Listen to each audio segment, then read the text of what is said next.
Hi నమస్తే welcome to Myra media నేను మీ కేవీఆర్ దేశవ్యాప్తంగా సార్వత్రిక ఎన్నికలు ముగిసిన ఆ ఎన్నికల కౌంటింగ్ సంబంధించిన దుమారం ఇంకా పోలేదు మొత్తం మీద అంటే భారతదేశ చరిత్రలోనే అతిపెద్ద ఈవీఎం స్కామ్ చోటు చేసుకుందని చెప్పి విశ్లేషకులు చాలా మంది అభిప్రాయపడుతున్నారు నిపుణులు కూడా ముఖ్యంగా supreme court senior advocate Prashant Bhushan లాంటి వాళ్ళు ఈవీఎంల ట్యాంపరింగ్ సంబంధించి ఈవీఎం మ్యానిపులేషన్కి సంబంధించి సుప్రీంకోర్టులో కేసు వేయడం అలాగే ది వైర్ ది క్వింట్ లాంటి అంతర్జాతీయ పత్రికలు కూడా భారతదేశంలో ఈవీఎంల పనితీరు మీద తీవ్రమైన ఆరోపణలు చేస్తూ కథనాలు రాయడంతో ఇప్పుడు దేశవ్యాప్తంగా ఈవీఎంల ట్యాంపరింగ్ మ్యానిపులేషన్ మీద పెద్ద ఎత్తున కథనాలు వినిపిస్తున్నాయి. ముఖ్యంగా ఆంధ్రప్రదేశ్లో అధికారం పోగొట్టుకున్న వైఎస్ జగన్మోహన్ రెడ్డి దీనస్థితి అంటే 11 సీట్లకు 40% ఓటు షేర్ వచ్చినా కూడా 11 సీట్లకు దిగజారిపోవడం ఏంటి, గత ఎన్నికల్లో ఇంచుమించు 26% పైగా చట్టసభల్లో సీట్లను సాధించిన ఒక నేత, తిరుగులేని నేత, అట్లాంటి జగన్ను ఓడించడానికి 3 పార్టీలు అలాగే కాంగ్రెస్ పార్టీ కమ్యూనిస్టులు ఏకమై ఓడిస్తే మరి ఇంత దారుణ ఫలితాలు ఏంటన్న చర్చ పెద్ద ఎత్తున జరుగుతుంది.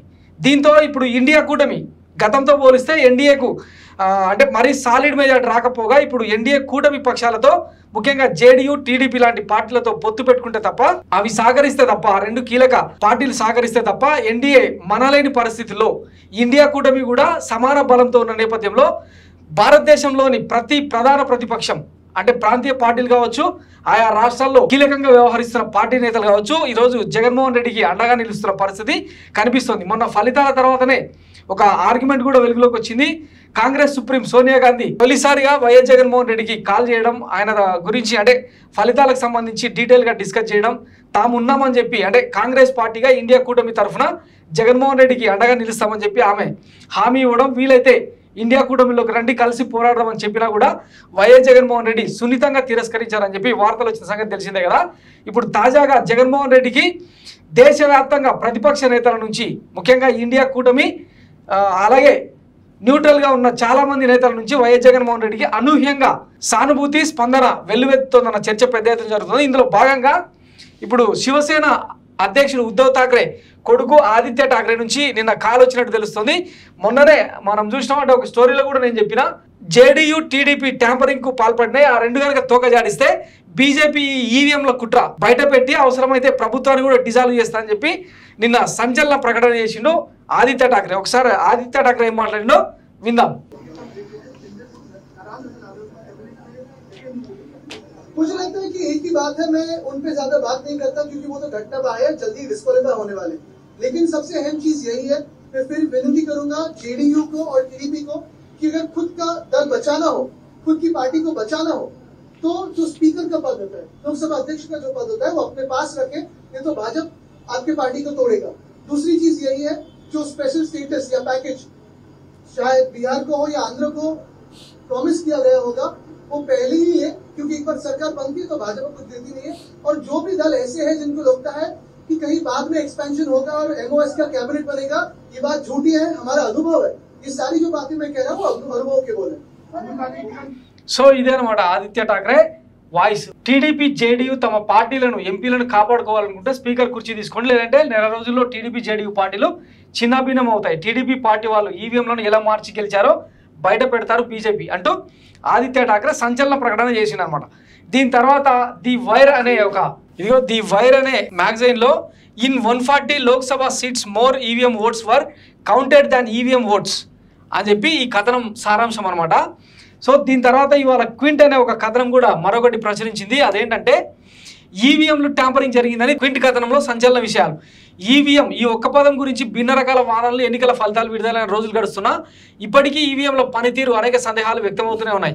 సరిగ్గా ఇదే సమయంలో ఈవీఎం డేటాతో పోలైన ఓట్లు మ్యాచ్ అవ్వలేదని ప్రముఖ న్యూస్ వెబ్సైట్ ది క్వింట్ ప్రచురించిన ఓ కథనం సంచలనానికి తెరదీసింది.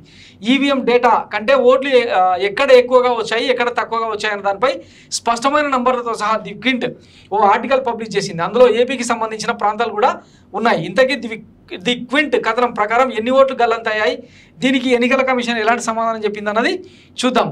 2024 లోక్సభ ఎన్నికల ఫలితాల్లో మొత్తం 362 నియోజకవర్గాల్లో ఈవీఎం డేటా పోలైన ఓట్లతో సరిపోలేదని ది క్వింట్ చెబుతోంది. ఎలక్ట్రానిక్ ఓటింగ్ మెషిన్ ద్వారా పోలైన 5,54,598 ఓట్లు గల్లంతైనట్టు తెలుస్తుంది. అదనంగా 176 నియోజకవర్గాల్లో 35,093 ఈవీఎం ఓట్లు సర్ప్లస్ను నమోదు చేసింది. అంటే పోలైన ఓట్ల కంటే ఎక్కువగా నమోదైన ఓట్లు అన్నమాట. మొత్తం 2 దశల్లో ది క్వింట్ ఇన్వెస్టిగేషన్ చేసింది. మొదటి పోలింగ్ రోజు ఎన్ని ఓట్లు పోలయ్యాయో తెలుసుకుంది. ఇక ఫలితాల తర్వాత లెక్కించిన ఓట్లను మ్యాచ్ చేసింది. ఇలా మొత్తం 542 లోక్సభ నియోజకవర్గాల్లో మొత్తం 538 స్థానాల్లో డేటా మ్యాచ్ అవ్వలేదని ది క్వింట్ చెబుతోంది.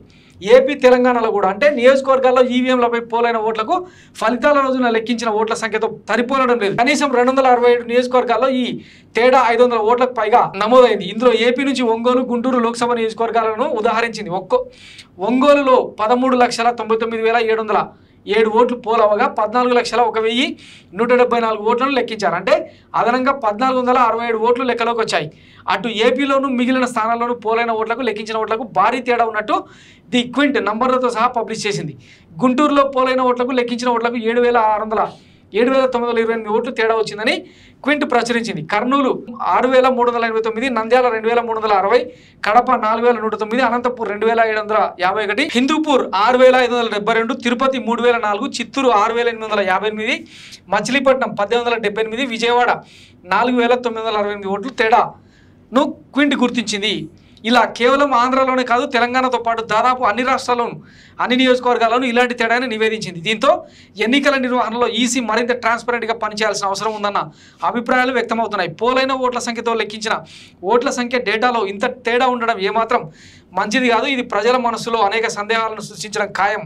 అటు తన ఇన్వెస్టిగేషన్ డేటాపై ప్రతిస్పందన కోసం క్వింట్ భారత ఎన్నికల కమిషన్ను సంప్రదించింది. ఇప్పటి వరకు ఈసీ నుంచి ఎలాంటి సమాధానం రాలేదు. సో ఇది క్వింట్ ప్రచురించిన సంచలన కథనం అనమాట. వాస్తవానికి భారతదేశంలో అంటే ఎన్నికల వ్యవస్థ ప్రతిసారి అపహాస్యం అవుతూనే ఉంది. 1952లో తొలి సార్వత్రిక ఎన్నికలు జరిగినప్పటి నుంచి ఈవీఎంల రిగ్గింగు, ఈవీఎం మ్యానిపులేషను, బూత్ల క్యాప్చరింగు, పోలింగ్ బాక్సులను ఎత్తుకపోయి బ్యాలెట్ బాక్సులను ఎత్తుకపోయి నీళ్లు పోయడం, వాటిలో ఇంకు పోయడం, ఇట్లా ప్రతిసారి జరిగే తంతే ఇది. అయితే 2004 తర్వాత ఈవీఎంలు వచ్చినాక ట్యాంపరింగ్ మీద విస్తృత చర్చ జరుగుతుంది. అయినా కానీ దీని మీద ఒక సరైన కంక్లూజన్ రాకపోవడం ఏంటన్నది చర్చనీయాంశం అవుతుంది. పైగా భారతదేశం అంటే 543 నియోజకవర్గాలకు ఏకకాలంలో ఎన్నికలు నిర్వహించలేరన్న చర్చ కూడా తెర మీదకి వస్తుంది. గతంలో 1991లో తమిళనాడు ఐఏఎస్ ఆఫీసర్ వ్యవస్థలను ఎట్లా హ్యాండిల్ చేయొచ్చో, వ్యవస్థలు కనుక విచక్షణాధికారాన్ని పకడ్బందీగా అమలు చేస్తే ఎలా ఉంటుందో టిఎన్ శేషన్ అనే ఎన్నికల అధికారి కళ్ళగట్టినట్టు చూపించాడు. 1991లో మొత్తం 80 కోట్ల మంది ఓట్లను ఒకటే రోజు సింగిల్ ఫేజ్లో వేయించి దేశానికి ఆదర్శంగా నిలిచి, వాస్తవానికి టిఎన్ శేషన్ హయాం అతిపెద్ద సంచలనం అనమాట. వ్యవస్థలు మొత్తాన్ని గుప్పిట్లో పెట్టుకొని పోలీస్ యంత్రాంగాన్ని వాడుకొని ఎంత పారదర్శకంగా, ఎంత పక్షపాతం లేకుండా ఎట్లా నిర్వహించవచ్చో టిఎన్ శేషన్ చూపించారు.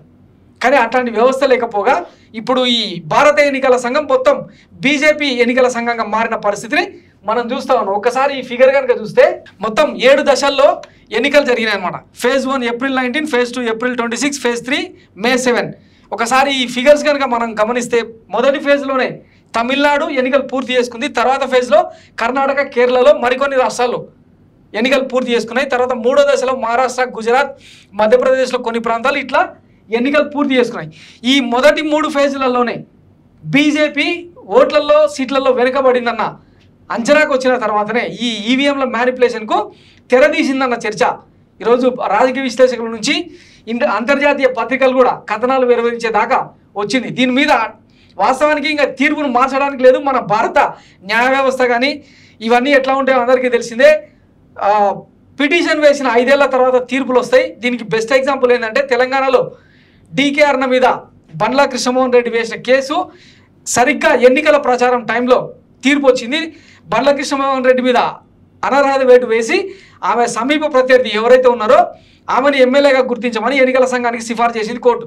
కానీ ఆ లోపు కాగల గంధర్వులు తీసేసినట్టు టైం అయిపోయింది. ఇట్లనే ఉంటుంది అనమాట. సో కనీసం ఇప్పటి నుంచి అయినా ఈ ఈవీఎంల ట్యాంపరింగ్కి సంబంధించి, మ్యానిపులేషన్కి సంబంధించి ఇప్పుడు ఏం చెప్తున్నారు, చాలా చోట్ల పోలైన ఓట్ల కంటే కొన్ని చోట్ల అధికంగా కౌంట్ చేశారు, ఇంకొన్ని చోట్ల తగ్గించి చూపించారు అని. ఎందుకు వీవీప్యాట్లను లెక్కిస్తే ఈజీగా తెలిసిపోతుంది కదా. ప్రతి నియోజకవర్గంలో, దేశంలోని ప్రతి రాష్ట్రంలో ప్రతి నాయకుడు, ఓడిపోయిన ప్రతి నాయకుడు ప్రజా సంఘాలతో, ఎక్స్పర్ట్స్తో కూర్చొని మాట్లాడి సుప్రీంకోర్టులో వందలాది కేసులు వేస్తాయి. ఈరోజు భారత న్యాయ వ్యవస్థ న్యాయం చేయదా? వ్యవస్థలు ఉన్న దేనికోసం? గత ఎన్నికల్లో చూసినాం 2018 తెలంగాణ అసెంబ్లీ ఎన్నికల్లో కూడా ఇక్కడ ఎన్నికల అధికారిగా పనిచేసిన రజత్ కుమార్ చేసిన వ్యవహారం కారణంగా తెలంగాణలో కాంగ్రెస్ కొన్ని వందల కేసులు వేసింది. ఏకంగా 24 లక్షల ఓట్లు గల్లంతైనాయని చెప్పి మరిశేషి రెడ్డి వేసిన కేసు సుదీర్ఘంగా విచారణ జరిగింది, కానీ దాని మీద తీర్పు రాలే. ఈ లోపు రజత్ కుమార్ వేరే చోటుకు మారిపోయి ఆయన డబ్బులు సంపాదించుకొని వెళ్ళిపోయాడు. ఇట్లా ఇప్పుడు ముఖేష్ కుమార్ మీద కూడా అట్లాంటి ఆరోపణలు వెల్లువెత్తుతా ఉన్నాయి. సో ఈ ఎన్నికల సంఘానికి సంబంధించి, ఎన్నికల వైఫల్యానికి సంబంధించి, ఈవీఎంల తప్పొప్పుల గురించి దేశవ్యాప్తంగా ఖచ్చితంగా ప్రతి పౌరుడు డిస్కస్ చేసుకోవాల్సిన అవసరం ఉంది. ఈరోజు దీనికి అతిపెద్ద బాధితుడైన జగన్మోహన్ రెడ్డికి అండగా నిలవాల్సిన అవసరం ఉంది. అందుకే ఈ కోణంలోనే ఈరోజు ప్రతిపక్షాలన్నీ కూడా వైఎస్ జగన్కు అండగా నిలుద్దాం, దీని మీద సుదీర్ఘ న్యాయ పోరాటం చేద్దాం, కలిసి నడుద్దామని చెప్పి పిలుపునిస్తూ ఉన్నారు. అందులో భాగంగానే ఆదిత్య ఠాక్రే, మొన్న సోనియా గాంధీ, మరికొంతమంది మమతా బెనర్జీ లాంటి వాళ్ళు, స్టాలిన్ లాంటి వాళ్ళు, కర్ణాటక నుంచి చాలామంది పెద్ద ఎత్తున ఆయనకు ఫోన్లు చేసి మద్దతు తెలుపుతా ఉన్నట్టు తెలుస్తూ ఉందన్నమాట. సో రాబోయే 2-3 నెలల్లో దేశంలో ఈవీఎం స్కామ్ అతిపెద్ద కుంభకోణంగా రూపుదిద్దుకోబోతుంది. సో చూస్తూనే ఉండండి. దీనికి సంబంధించి ప్రతి అంశాన్ని మీ ముందు పెట్టే ప్రయత్నం చేస్తాం. నిన్న అందుకే ప్రమాణ స్వీకారంలో ఒక్కరి మొహంలో కూడా వెలుగులు లేవు, కనీసం నవ్వులు కూడా లేవు.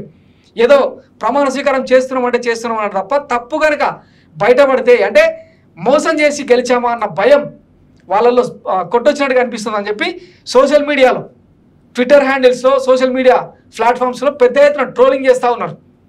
దీనికి ఖచ్చితంగా కూటమి నేతలు కూడా సమాధానం చెప్పాల్సింది. ఏం చెప్తారో చూద్దాం. థ్యాంక్స్ ఫర్ వాచింగ్ మారా మీడియా. నేను మీ కేవీఆర్. Thank you.